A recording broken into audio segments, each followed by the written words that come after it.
കോഴിക്കോട് വടകരയിൽ ബസ്സിടിച്ച് ബൈക്ക് യാത്രികന് ദാരുണാന്ത്യം. പഴങ്കാവ് സ്വദേശി സുധീന്ദ്രൻ വി കെ ആണ് മരിച്ചത്. വടകരയിൽ നിന്നും തലശ്ശേരിയിലേക്ക് പോവുകയായിരുന്ന കൃഷ്ണ ബസ്സാണ് ഇടിച്ചത്. അപകടത്തിന്റെ CCTV ദൃശ്യങ്ങൾ പുറത്തുവന്നു.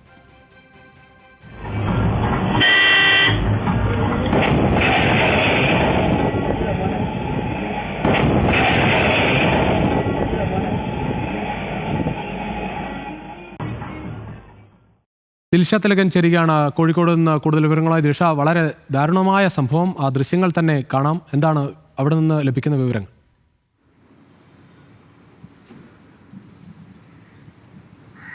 രുചിഷ സൂചിപ്പിച്ചതുപോലെ തന്നെ അതിദാരുണമായിട്ടുള്ള ഒരു സംഭവം തന്നെയാണ് ഉണ്ടായിരിക്കുന്നത്. ഇന്ന് രാവിലെയോടുകൂടിയാണ് അപകടം ഉണ്ടാകുന്നത്. വടകര ദേശീയപാതയ്ക്ക് സമീപം ആശാ ആശുപത്രിക്ക് സമീപത്തായിട്ടാണ് ഈ അപകടം ഉണ്ടാകുന്നത്. ഈ ബൈക്ക് യാത്രികൻ ദേശീയപാതയിലേക്ക് കയറി വരികയായിരുന്നു. ആ സമയത്താണ് ഈ ബസ് ഇടിച്ച് തെറിപ്പിക്കുന്നത്. സംഭവ സ്ഥലത്ത് നിന്ന് തന്നെ ആള് മരിക്കുകയായിരുന്നു.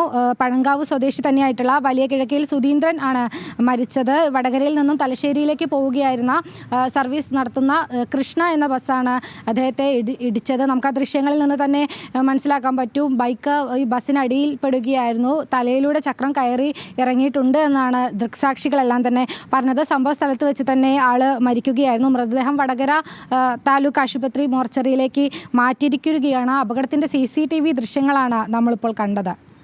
രുചീഷ്.